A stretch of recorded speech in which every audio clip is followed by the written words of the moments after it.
Oh, an error occurred. Oh, crud. Hello, everyone, and welcome to PR Explored. I'm so glad to be back today.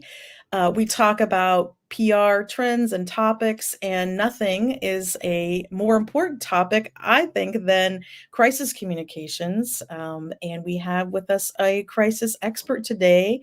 Shawna Bruce is here. Hi, Shawna. Good morning, Michelle. Thank you so much for being here. I'm a big, I'm a follower. I'm a fan. We've known each other for a while now, and I'm so pleased to be to have you here today as a guest. Well, I'm delighted that you'd invite me, and I'm always so excited when I get to meet people that I have followed and admired online for such a long time. So it really the pleasure is all mine today. Well, we are really lucky to have your time because we know that crisis communications has always been a big initiative that brands and organizations need to pay attention to.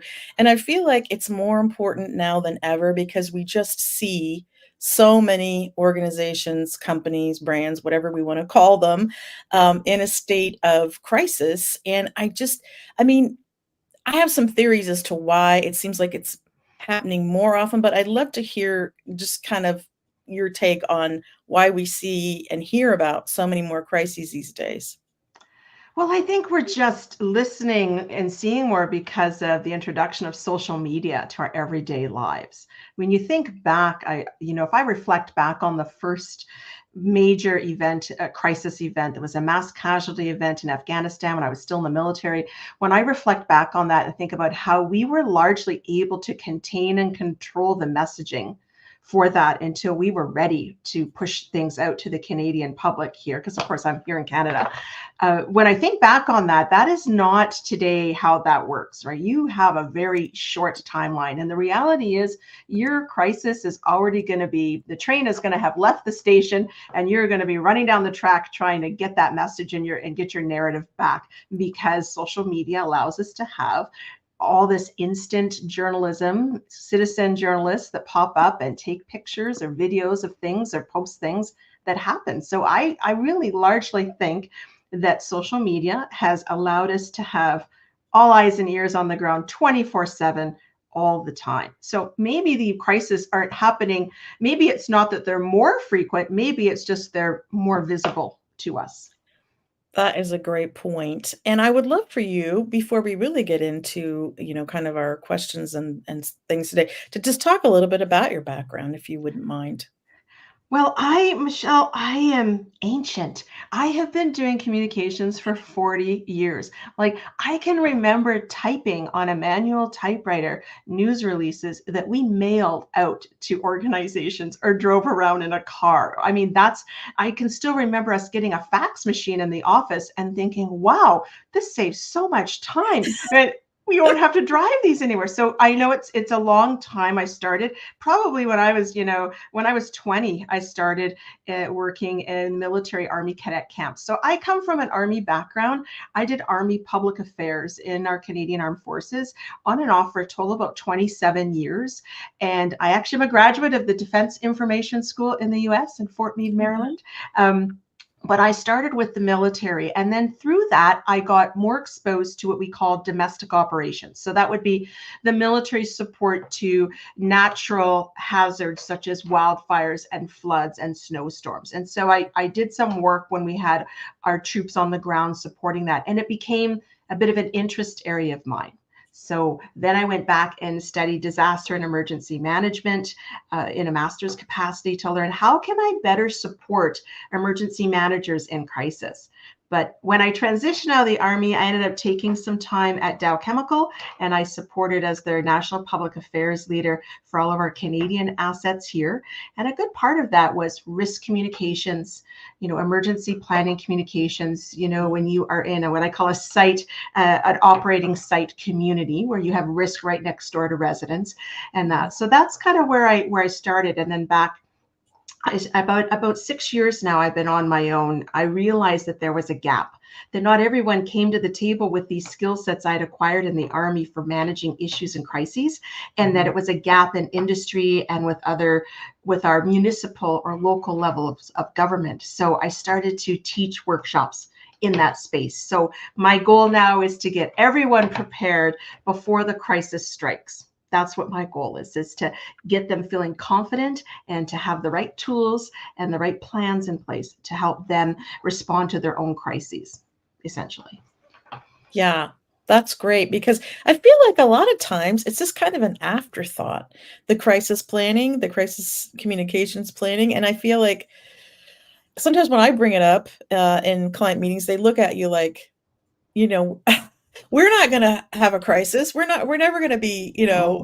have a crisis facing us. And I'm like, so many people, so many companies and organizations just don't understand. I mean, there are all kinds of crises there. It's not just, the CEO, is in a scandal, or, you have a cyber attack, or like whatever. There's all kinds of things that can happen, natural disasters. And now we have misinformation and disinformation. And so, I mean, I just feel like it's something that kind of gets pushed to the back burner because maybe people don't want to think about it. I don't know. Well, I think that what's interesting is that whenever you're communicating risk, risk is the most challenging type of communications to convey to people because we all have different levels of risk. Everything we do, our actions to this time, our behaviors are all sort of based on our own personal life experiences. So, for example, if when my family goes skiing, for example, I have a daughter who's a double black diamond run person. I have a daughter over here who is definitely a bunny hill, green hill person. Two of us are kind of in the middle. And then my husband, who thinks he's double black diamond, but really should be over here in the green blue space. We all have different ways that we perceive risk. So communicating that to people in a message that's consistent is challenging. And I would say to you that leans back to people that are, even this morning I posted on LinkedIn about that, and someone had posted something out there about how you get your leadership to buy in. As communicators, we have to use the same approach of know your audience. They have to know what the risk is, what the cost is to them, what the bottom line is if something doesn't go well. They have to see it in numbers, that if we don't plan for this potential risk, we could have our site shuttered, closed down. We could lose public confidence in our license to operate. We could be in this position. We have to kind of bring out, I would say, the whiteboard and the Crayolas and spell it out to them in a language they understand. And oftentimes when people say, well, Shawna, how do I get my leader to understand this? Look across your industry, regardless of what it is, and find someone who's had a crisis. I guarantee there's someone out there, and look at that and analyze it and bring it to your leadership and say, if this happened to us, how would we respond? Arrogance is not a response option. And oftentimes people will say, well, we're better prepared, or we wouldn't do it like that, or we're smarter, we're better, we're bigger, whatever. At the end of the day, none of that matters. What matters is how crisis ready, to take a point out of Melissa Agnes's book. If your organization isn't thinking with a crisis mindset and is crisis ready to respond, you will fail.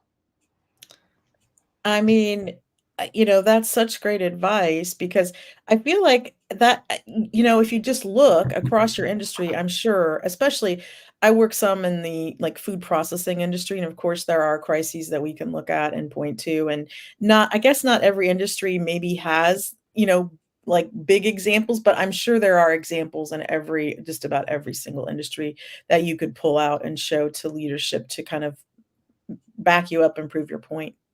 If someone out here on this webinar can't find one, please link in with me. I will help you find one. I feel that confident that there's something out there we could find and dissect. And this really, truly is the best learning. Why wouldn't you take a crisis that's happened to somebody else and learn all of those lessons, identify those lessons that they learned, and apply them in your own planning and approach? Why would you repeat the same mistakes?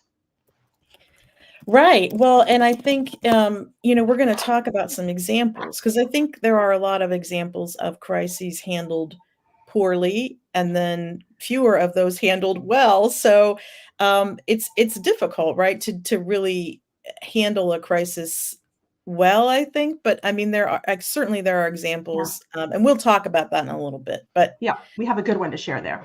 yeah, well, one thing I want to kind of get into is just what's going on in the news right now. Because any Mhm. given day, of course, you can wake up and you just you scan the headlines and you're like, wow, what brand or organization is struggling today? And chances are there are multiple every single day, I feel like. The one that I feel like we need to kind of just look at for a minute is Springfield, Ohio, which I'm in Columbus, Ohio, which is about an hour, I guess, east of there. And I have relatives and know people that live there.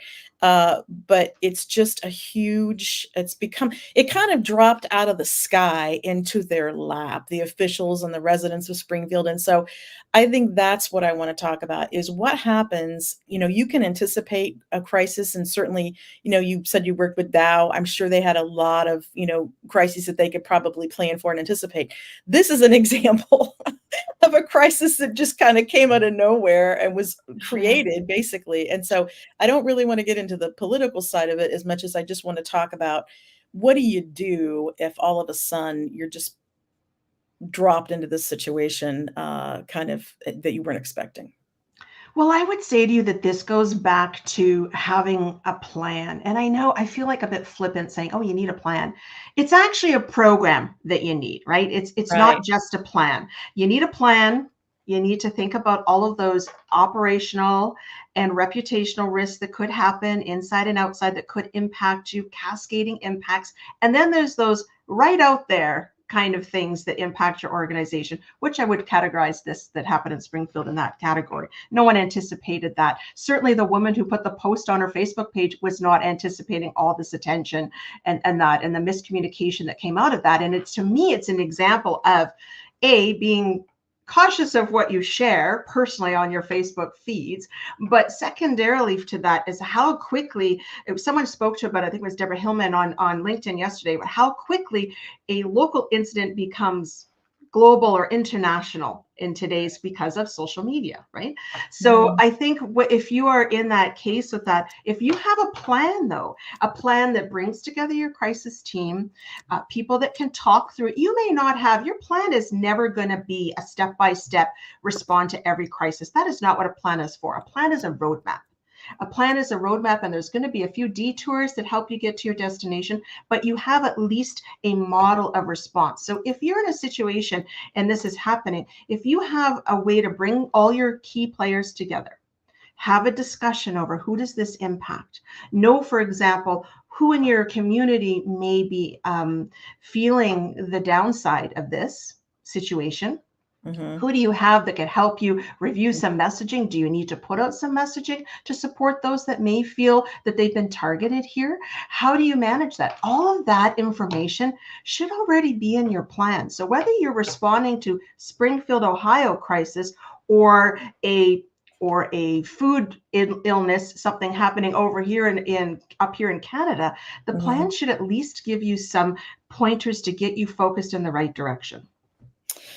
Right. So, I mean, and if you don't have that and you're just like, I mean, at least it gives you a place to start, right? And you have Sure. that kind of that core team of people. You have your corporate communications PR person. Of Mhm. course, you have leadership. You probably have your legal, you know, counsel there. There's probably a very short list of people that could put their heads together and hopefully quickly get some kind of, at least a, if you have a holding statement, you can put that out, pretty quickly. And then you have a little bit of time, buy yourself a little time to go back and figure out, what are the next steps. But I just feel like this is just an example of one that just how could you ever anticipate in a million years that something like this would happen? So I And think. fanning those flames, just like you say there, like fanning those flames, social media, people not checking what they're sharing is accurate information. People sharing mis or disinformation, in this case, misinformation out there. And just, and even here in Canada, the very next morning before I got up and had realized that that had happened, I'd heard a little bit about it, but I was away. And so I had to kind of look it up and see exactly what was said. We were seeing the memes and I was seeing the comics and the Yeah, poking fun in that. But those comments targeted and marginalized part of the community, and that whole empathy and that to me is the priority of where that communications should be going, to make sure that those people understood that they had support around them, that not everyone thought this, that this was misinformation that was shared, etc., that was exasperated by the spread of false stuff on social media. right. And it just keeps going. I think I thought, okay, well, hopefully we see a lot of crises kind of bubble up and then they, I don't know, in a few days they kind of die down. And this one I feel like is just it's some of the schools are closed, the universities are having to go remote. They canceled, a cultural festival that was scheduled. They've canceled like sporting events that the colleges are holding. I mean, so it's really I don't know how quickly this is going to like die down. But another example that we could talk about is Boeing, because that Mm. one has just seriously been going on pretty much Oh my for as goodness. long as I can remember. They've had some issues, and I don't see that getting going away anytime soon. But there's a case study that we will be actually reviewing for a very, very long time, right? There's a case where the initial, when Boeing had the initial stages as a 737 MAX challenges and fatalities, let's never forget that people died on these planes, right? And so there's a certain amount of crisis communications that surrounds anytime you're dealing with a fatality, for example. And it was felt that, especially by the families, that Boeing wasn't taking accountability here. You want to own up to that. You want to be telling people that what you're doing to change that, and you want to be empathetic along the way. And that was absent, really. When you had the second crash, now you had an issue. Now you had something was happening here, but we weren't treating it like an issue. We weren't grounding planes really. I mean, forgive me, I don't know the timeline specifically. It's been so many years, but I feel like they had a reluctance to immediately address the safety concerns, and then they lost public trust.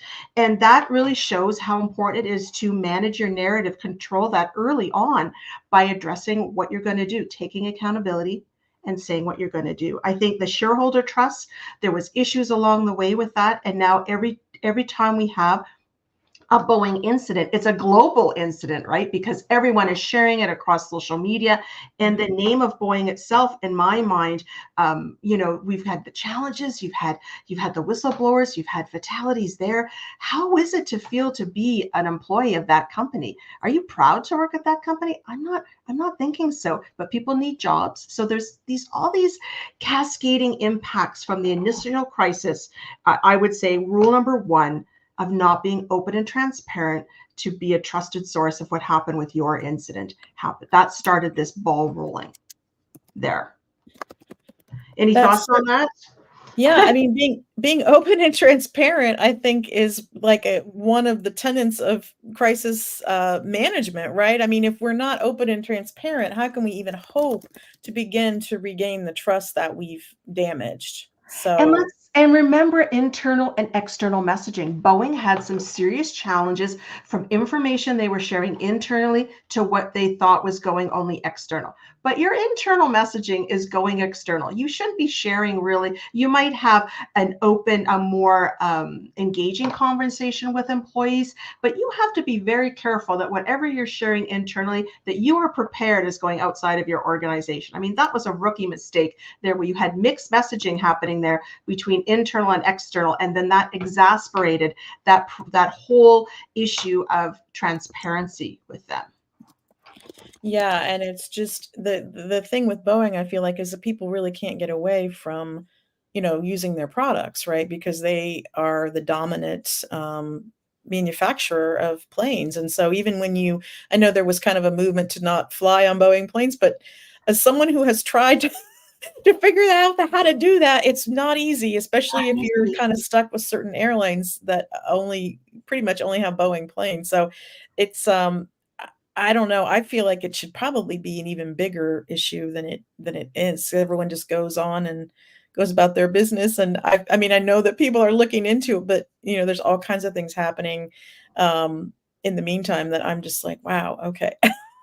It, But you're a case in point, Michelle, because you've said I'm actually looking at how not to fly in a Boeing plane. So you also lost public confidence and trust, right? You I would say have that feeling as well. And I think now with everyone involved with the FAA, with the different culture of safety that's happening there. I mean, safety, I worked in industry for 8 years. I still support the Chemistry Industry Association in Canada and some big players. And I know safety is not a program. It is a culture. It starts at the top and everyone has to buy into it. And if you do not have that executive level of leadership buying into the safety elements and that safety culture, you are not going to be successful. And I think what they have found is, I don't want to, defame anything here, but I think they have found challenges with the safety culture. So Mhm. once Yeah. they need to address that before they're ever going to remediate anything from a reputational perspective. So this is a perfect example of an operational crisis, plane challenges, mechanical failures, turned into a Mhm. reputational crisis because of how they've responded to it or have not responded effectively to it. That is such an important point. How you know what could have been something they probably could have managed has now ballooned into this bigger reputational crisis for them, and it's going to be a tough hill to climb because you know it's there's just so much there now. So I don't know. I mean, we all have to pay attention to that one. Like I said, I don't know how to get away from that one. How about, do you have any examples in mind of a crisis that has been managed well? You know what? The one that I'm using the most frequently in my workshops now is Alaskan Airlines and my favorite CEO, Ben Manacucci. And he basically came out a few years ago when Alaska Airlines was having some challenges with people missing flights. They didn't have enough pilots for aircrafts. There was all kinds of delays, and it was just a big quagmire of challenges, almost around when everyone else was having challenges with their air travel and having enough pilots for the fleet or enough fleet for the operations. But what Mm, he did differently from everyone else is he did, and I'll share this with you so you can put it on a future LinkedIn post when we post this, but he mhm, put out a video. And he did a video in the hangar of his, and all the little things there. The backdrop was the right plane and his name. He wasn't dressed as a suit. He was dressed a bit casual. He came right out and he said, I'm Ben da da da, CEO of Alaska Airlines, and we have not been delivering on your expectations, kind of thing. So basically, he went on to hit the nail on the head. He took accountability. Then he walked through what they were doing to change it. We've hired X number of pilots, blah, blah, blah, et cetera, et cetera. And he mhm, talked about how they were going to fix it, how they were going to fix the problem. But then he took that video, and my understanding is, I could be wrong. If someone is closer to this and can correct me, I'd be happy to hear that. But my understanding is he sent it to his loyal passengers first. oh, So almost like how way back when with Maple Leafs Food and Listeriosis and Michael McCain, they did a video first that actually was posted online for media to mhm, grab. He did one mhm. step further and it went in the inboxes of his loyal passengers. So then they talked to a few passengers. What do you think about this? They said, well, he sounds like he's doing the right thing and he's gripping the problem. So yeah, we'll stick with him. He did not lose public confidence because he told them the problem. He told them how he was going to fix the problem. He gave them a bit of a timeline and he took accountability and he apologized.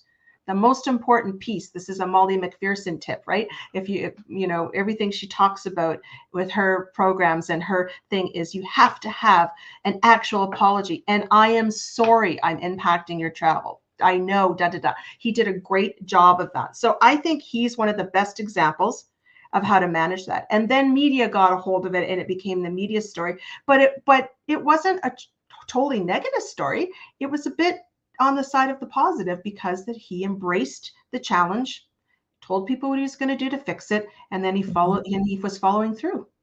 So I think, Alaska Airlines, pardon me, Alaska Airlines, if you look that up, that's a great interview by him. Well, when you were talking there and talking about the loyal passengers sending it, I was thinking about how important it is to have a community, and to be working on your reputation and building that community. Always. It's a constant really for organizations that wanna be successful, especially if you end up being attacked, on social media, for example, or if you end up in a crisis situation, your community of loyal followers is gonna come to your aid. The example that I think of with that one is Jenny's Ice Cream, which again is based here in Columbus, and I don't know if everyone knows about that, it's been a few years now, but they had a listeria, uh, issue and had to do a recall, and their loyal customers really supported them throughout that whole, because I mean, I'm sure a lot of people know listeria is a serious Mhm. issue, and it takes a while to kind of mitigate and get back, on track in any way. So that was one that I always think about as, an example of the value of having those engaged fans and followers that kind of will come to your aid even without you having to ask. Well, I agree. And there's that video shows an example of that right there of a couple that's interviewed saying, we'll stick with them for now, kind of thing. He seems like he's doing the right things. And I agree with you. They always say that, every action you take to put that little drop in the cup of goodwill, you're doing something in the community, there's another drop. You're doing something, you're donating something, there's a good drop, whatever it may be. You're running a internship for teenagers from high school in your plant that summer, you're getting another drop. But the time that you don't respond well to that crisis, that whole cup empties, and then you start again. Largely, Mhm. if you haven't been if you don't have a good response, if you're not open and transparent with that community at the Right. onset. So I think it can go, I think 100%, Michelle, they can be supportive, but I bet I would be curious if the ice cream store, if Jenny's was proactive with their comms, what they Mhm. were going to do, how they Mhm. were taking it back. Did they give a rebate for people when they were buying ice cream down the road? Like all the things they would have done to keep that loyal customer base Mhm. matters. And when you turtle up and you put yourself in the shell and you don't respond to questions and you don't talk to your community at large, people Mhm. think you have something to hide. And then you start to lose that public facing trust that's so important to get you through the dark days.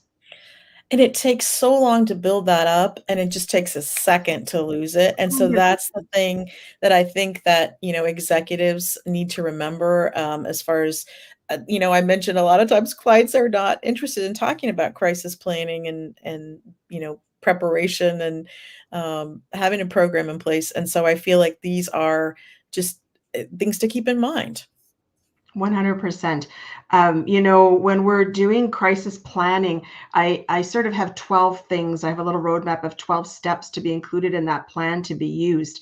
But the plans should, first of all, your plan shouldn't look like anybody else's plan, right? Mhm. Mhm. Every organization is different. You have different risks and hazards. You have different audiences. You use different tools to communicate. But I often am asked to review plans, and it'll be a cookie cutter approach of someone else's, and they've changed the name. It's just a tick in the box for their insurance purposes. That is not a plan that's going to survive No. contact. That's not going to work for that team when they need it, right? So, yeah, that's a challenge to get people to understand that and to understand things like a couple of takeaways might be you need to give authority to your comms director or comms manager or leader, whoever, whatever their title is, to Yeah. launch that plan as soon as they see something out there. So Right. as soon as there's something out there on social media that talks about your product or your organization or what have you, or there's an allegation that's put out there, someone needs to have the authority to put something out there to say, we're aware of this, or maybe you're Mhm. not aware yet. We're looking into this, we're investigating this, and more Mhm. information will come as soon as we've completed that investigation. You have to own it. But you don't have 2, 3, 5 hours to wait to convene Right. a crisis team to get a little holding statement out there. So you Right. need to have someone delegated that can make those actions that you trust. Oh, and wait, and you need to have some generic holding statements ready just to take ownership and give you time to research and investigate what the heck is happening so you can put together a fulsome response within the hour at least. So just some things there.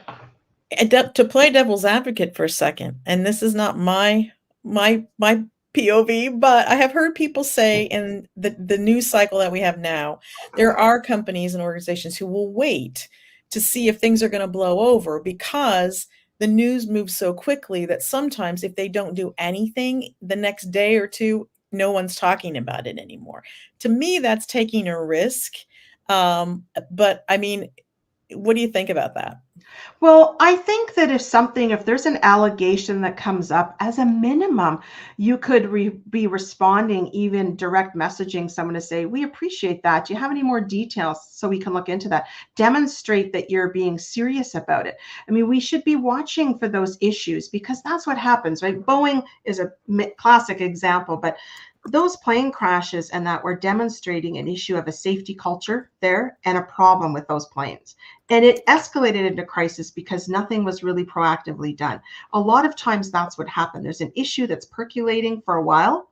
You don't want to over respond and create your own crisis, true, Right. but you also want to be managing that carefully and making sure that you're prepared in case it does escalate. So I think in those cases, don't be dismissive of it. Don't dismiss it and think, oh, it's like one off, da da da. I mean, we have seen many products and failures and demise of companies with dismissals, right? People being a Mhm. little, oh yeah, it's not really that important. It is important. Yeah. That's something that goes on, I would say, an issues matrix in your company. Companies should have issues matrix that come up with these things that they're tracking. Who's looking into this? What's our media response line? How are we Right. managing it? Even for the protests we saw across campuses, North American wide, after everything that happened with the Gaza, universities, even here in Canada, some of my clients were surprised when we had protesters on campus. Really? Because it happened over here Mhm. 6 months ago. We should not Mhm. have been surprised. We should have Mm-mm. had a position the university was going to take. We should have had some communications around what we were going to say if that had happened, and we should have been acting immediately. Yeah. Yeah, there's some things, again, if you're I feel like sometimes, and I understand why, the C-suite can have its head down or be in its own bubble and maybe not have an ear to the ground, and that's really what your comms team is supposed to be helping you with. But you have to listen and be engaged and include them, Mm-hmm.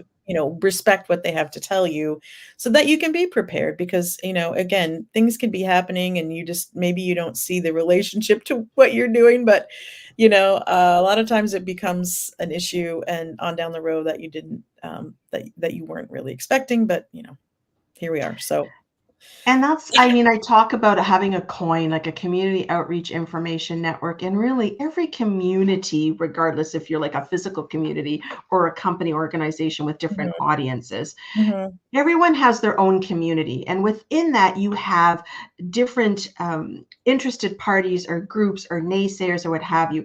But mhm, having a touch point to all of these is so critical because not only can they help amplify and distribute messaging that you may need done in a time of yeah, crisis, but they're also a great place to get resource information. Like if we go back to Springfield, if you had a multicultural association, if you had maybe there's a Haitian community center or something like that. These are people within your community that could maybe help you devise the right messaging, test that messaging with the impacted audience, and get mhm, you in a place where you'd be comfortable to communicate. So sometimes I feel that as we do these responses, or we find even our communications in isolation in a little silo, and we don't test it with the audience that's going to be the most impacted. We don't get input from them, mhm, et cetera, et cetera. mhm, And this is why 90% of what you need in that crisis communication plan can be done in advance of any crisis. 90% you can have your coin ready to go, but at least for you as a communicator, have a Rolodex of someone in that organization that you might reach out and tap and say on the shoulder, say, hey, we have this issue, we really want to be supportive and say the right things, mhm, especially nowadays, right? Being politically mindful of what is right. offensive and not offensive, and making sure that you're approaching it with a whole of community approach in that space. So I do think that sometimes we as communicators need to get out of our offices and build those relationships and those rapports well in advance of anything that could possibly happen. We were talking about video a little bit ago. Mhm. Not really. I'm kind of switching gears a little bit, but to go back to that, I thought about Kate Middleton because that was a crisis kind of earlier in the year, and people were being really, pretty rough on them, and then she came out with her video, which I thought was very well done and really did help kind of quell some of the the talk, the chatter online about, what's going on, where is she, what's happening. But until she did that, of course, the imaginations just ran wild. So I was just thinking about the importance of video, and being, how your spokespeople and executives really need to have that kind of ability to come across well on video as well. Video, 100%. I mean, everything is video. When you look at TikTok and the way that the younger generation, I would say, but there's I'm on TikTok. I mean, I don't do much with it. I should probably do more, but I was more curious how other people were using it as a tool. YouTube, for example, if you're not comfortable with TikTok, get a YouTube channel. Put your stuff out on YouTube and link that. But the key important thing, if you're going to do video, and is to link everything back to a communications hub, your website. You own your website. You can put a lot of information on your website, a lot more than you can on YouTube or post somewhere or on X or Facebook or what have you. And I Right. think we just have to get very comfortable of recognizing that the website is your place to own that space. But the Mhm. video, 100%, Michelle, I do agree with that. With Kate, I felt for Kate Middleton because, you know, I I recognized that this was a time when she needed to come to terms with what was happening with her health and her family, and they wanted privacy. But on the same token, this is a royal family, a possible future queen who has a huge following, right? And there was so much speculation about their relationship, about this, about that, and I thought good for them for doing the video, for kind of quelling the fears and getting that information out there. And then people felt, like, as the Brits would say, tossers, because they had all been poking at her about all these other things. And then she came out with the C word and said, I have cancer. And people were like, oh my gosh, we need to stand down here. I felt it was almost an immediate 360 after that video came out. I wish it had come out sooner, but you know what? In Mhm. fairness to Kate Middleton, I don't know if she was ready. Maybe emotionally, psychologically, I think they physically. were trying to make sure their kids were prepared as well, so I Yeah, just feel yeah, like, people kinda jump to conclusions, and then, when you're a public figure, of course, you're held to a different standard than, somebody who isn't, so, I just felt like that was an example where that video came across very, as her being very transparent and honest, and it was very credible, I felt like it really helped yeah. her manage that, so that Very that was authentic, very, very yeah, genuine, yeah, right? that's the word.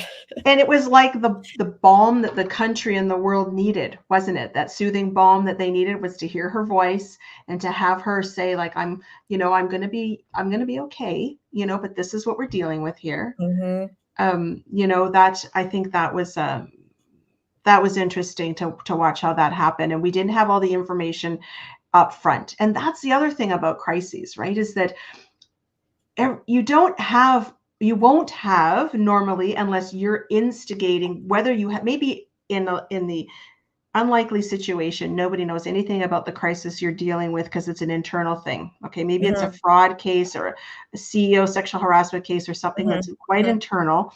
mhm. Only a few people know, and you're actually at the front of it and able to release that information. But it's highly unlikely that you're not going to be that you won't be that you're not the first one. I'm trying to say that. I'm tripping on my words there.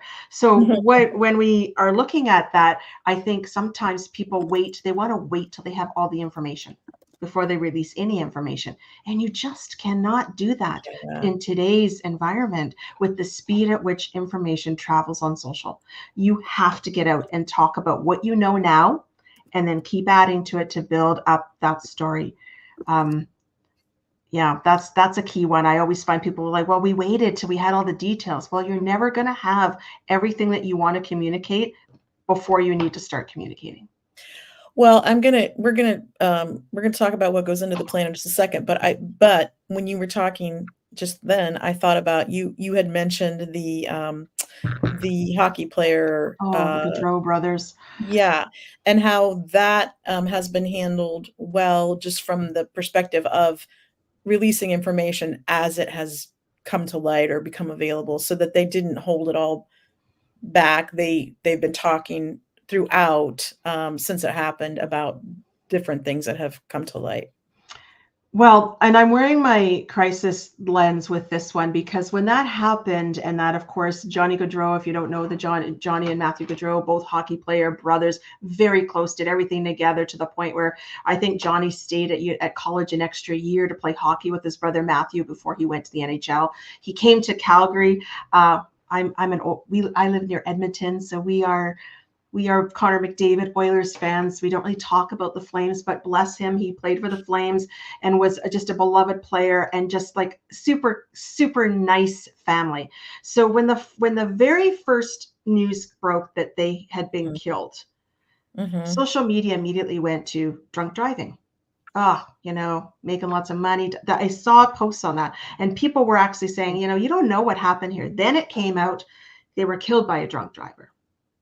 They were killed on their bicycles by a drunk driver who, when the car ahead went left to let them to go around the cyclists, this driver behind in a Jeep, I think, went right to try to pass and hit them, killed them at the scene.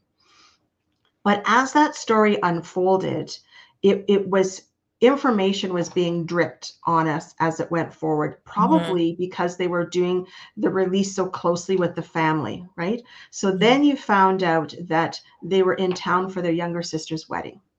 That's why they were together.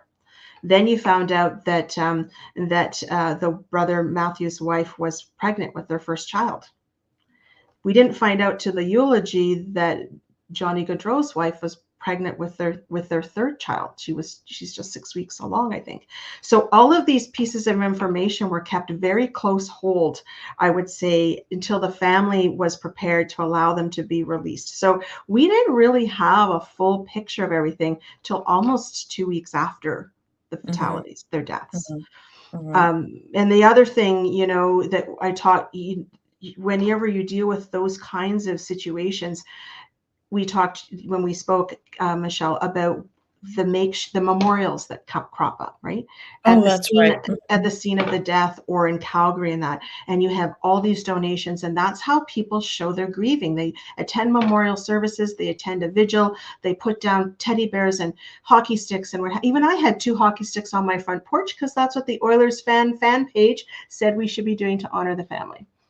But how they are now dismantling that memorial, and the Mhm. thought and the empathy and the caring for every item of things, from hockey sticks to teddy bears to the jerseys being used to be made into quilts by some people donating their time that will be donated to charity. Everything has been very thoughtfully Mhm. considered.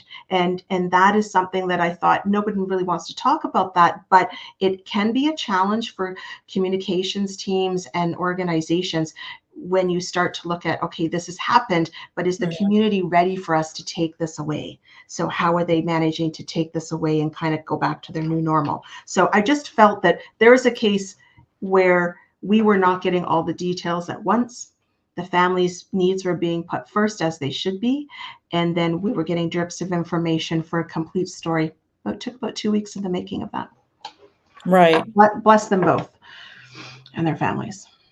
Yeah, and I mean, I think the lesson, I guess, for the public more than anything, is just sometimes you have to give people a little grace, and in both of the last two examples we've talked about, people are quick to jump to conclusions that may or may not be correct. And so, especially when there's illness, or in this case, a tragedy like this, you really need to kind of, and of course on social media, no one is, a lot of people are not going to take that to heart, but I'm going to say it anyway, that maybe we just need to be a little more thoughtful, and take a little more time and give a little grace. So, Well, and what's interesting, Michelle, is I do feel that we've gone to a place where people feel they have a right to know.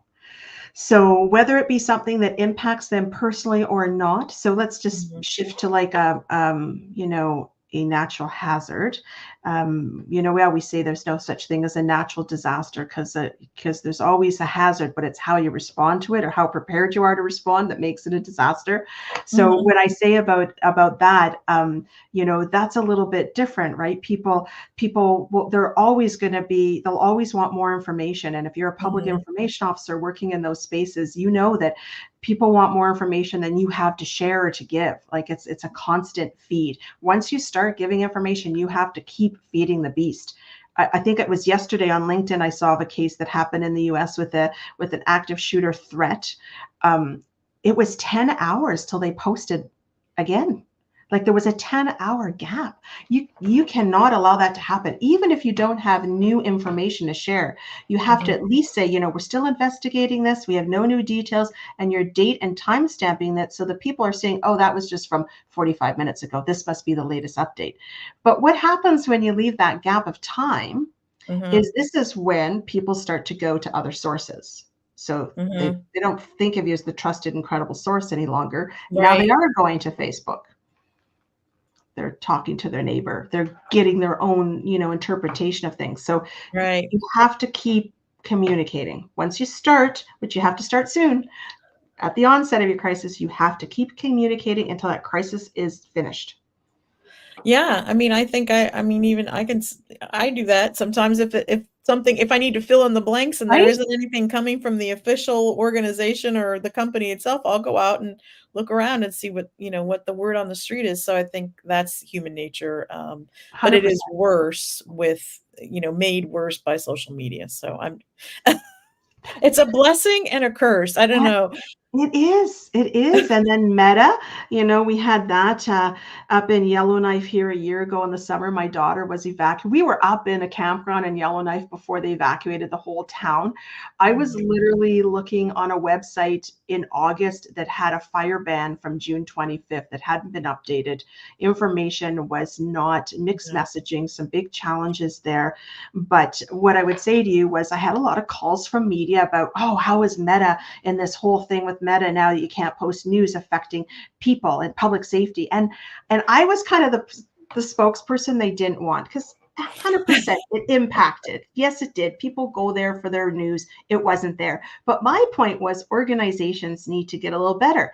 Instead of just doing a news release and then posting the story of that release on your Facebook page, cut and paste the darn contents onto the media you own, your website, because that information still can be posted. You can post a briefing or an update and it's there. And that's what the town of Jasper during these wildfires we had here this summer that were so devastating for people. Many of these people on this call probably have been to Jasper, but they used Facebook every day for timely updates, date time stamp the updates, and put the information in there. There was no link to the media, to a story. So they were using that Facebook just fine, regardless of the meta, kind of challenges that we've seen being had across the globe.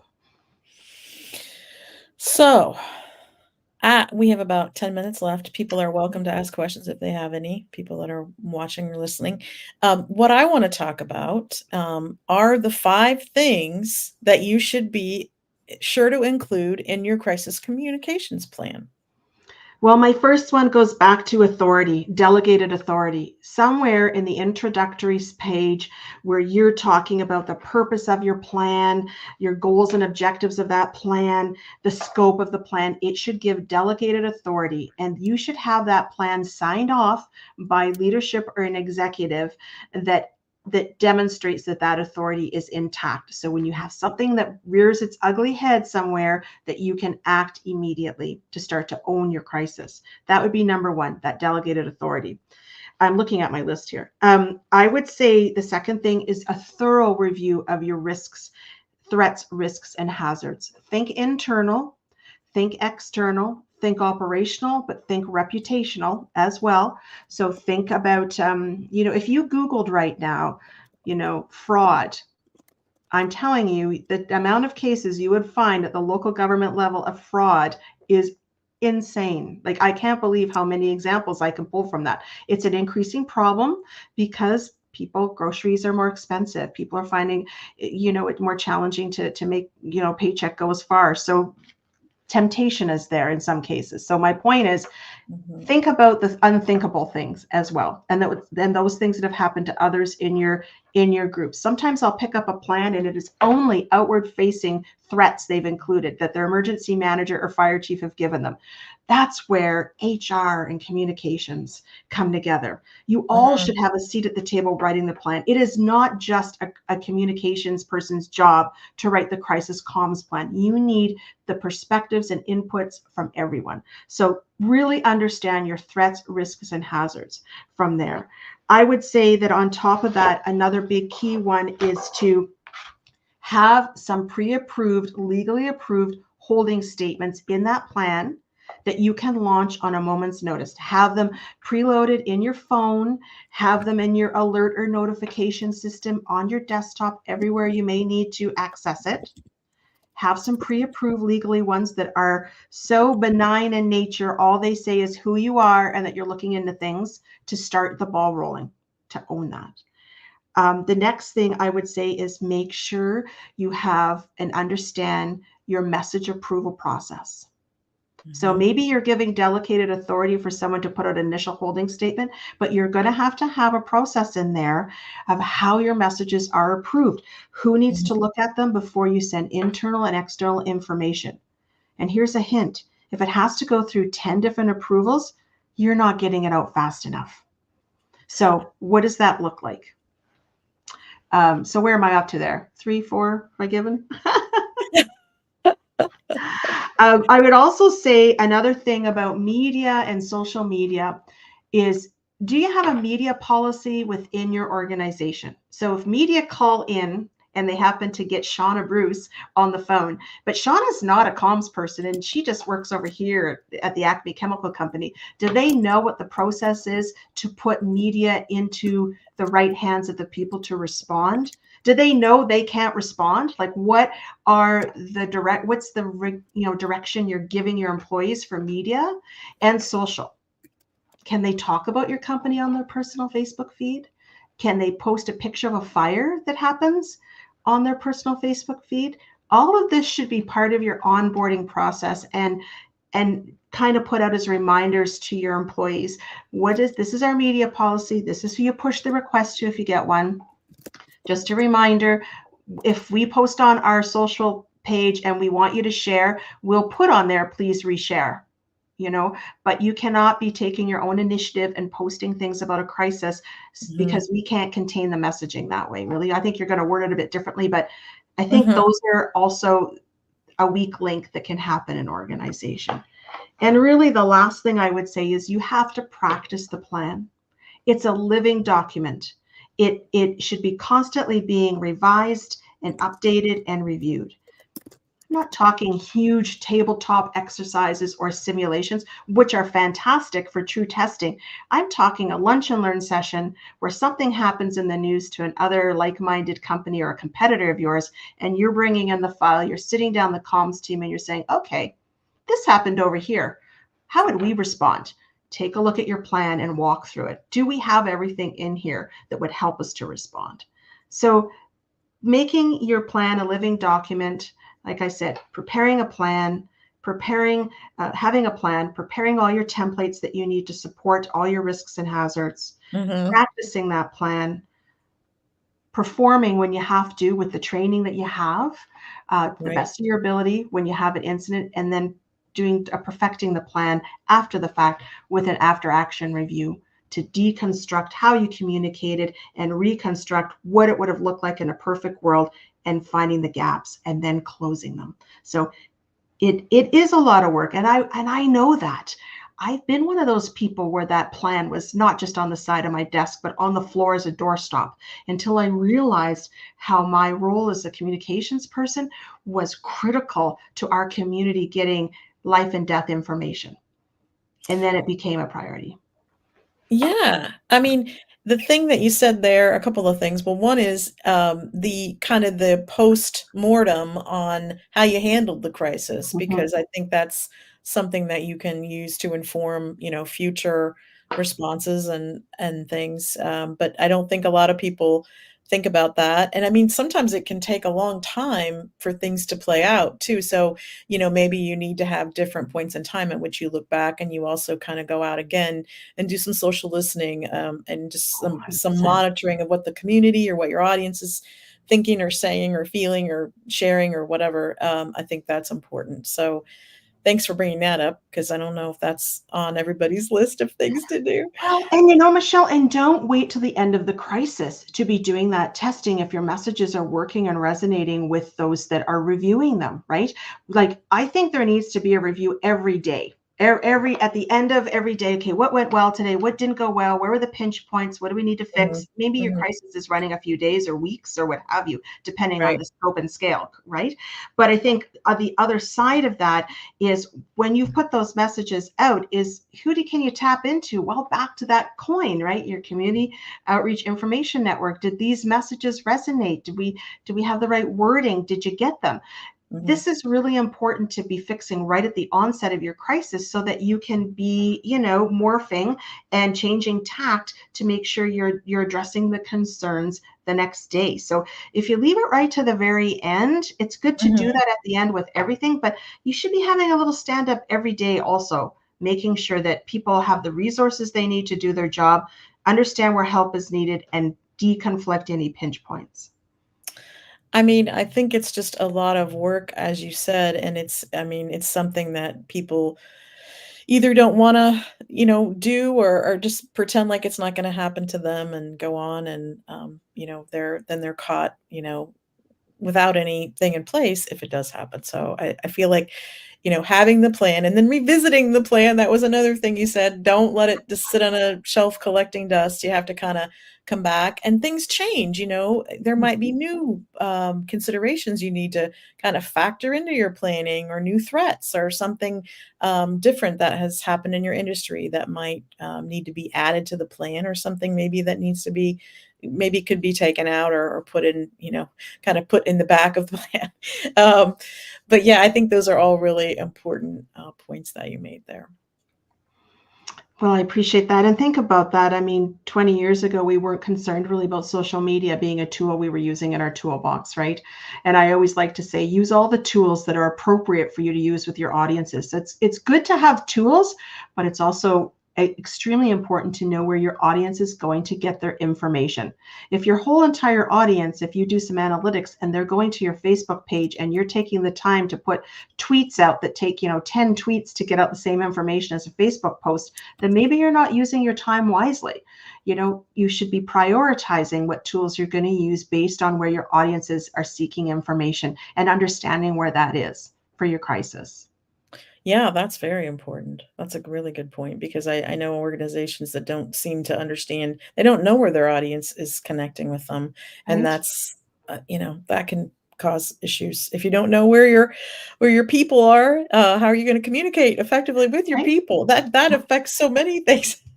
And with that, if you do a little matrix up about, your audience, what tool you're going to use to communicate to them, and also like how, like as an example, I sit on a board of governors for a local university here. When there is stuff that's happening, the president is sending a direct email to those board of governors. I'm not seeing it on a Facebook post. So think about your audiences and also who should own that communication. I mean, I'm sure someone is helping the president pen that, but my point is it's a more personalized, direct feed into my inbox for me because of the role I have at the university. I think that's another consideration. If you have shareholders, if you have, boards of governor, if you have advisory groups, thinking about them because they are your best ambassadors normally.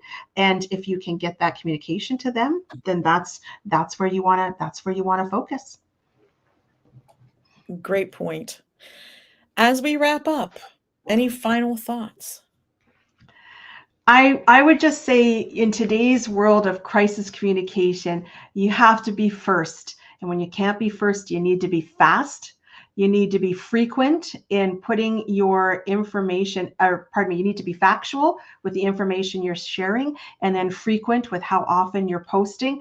And then you need to follow up and deliver on any commitments you make in there with your follow-on posts. So I think that it's really important that we understand the speed at which information is being shared and how quickly misinformation can get out there, and why we need to be prepared and be proactive. Because if we're the source, that trusted and credible source that's been established, then there's less likelihood of misinformation getting in there, because people are coming to us to get the facts. But as soon as we have that gap, or as soon as we let hours go by, people are already looking elsewhere, and that's where misinformation can start to creep in, because they're not getting the facts from the source. So there's a really important lessons in all of this for Crisis Comm. If anyone has any specific questions, or they have any challenges they're facing, just reach out. If I don't have an answer, I'll find someone in my network that I can connect you with, who can help you. We want to make sure people are prepared for crises that could come their way. And I really believe in mitigation and preparedness as the best tool to help with that. So well said, Shawna, and I learned so much from following you, and so much of what you say Thank you. resonates, and you'd be a great person for everyone to follow and keep up with your updates and your posts. And again, I want to thank you so much for being here. This was, I don't know if I should say fun, because crisis is not always fun, but it was very informative, and I really enjoyed talking with you about this today. Well, Michelle, I appreciate so much you inviting someone from the north to be on your show. As you know, this is a passion area of mine. I love everything that's disaster, emergency, and crisis, risk and crisis related, and I could probably talk about it all day. And but I won't do that. But I am available for any follow-up questions. We will share some tools with you Yes. in a future post on LinkedIn. So watch for that. And thank you for those that tuned in today, because this demonstrates you have an interest in crisis communication and in supporting your organization. So good on you for doing that professional development today. Thank you so much, Shawna, and thanks for those who tuned in. And we will see you again soon for another episode of PR Explored. Thanks again. Stay safe, everyone. Thank you.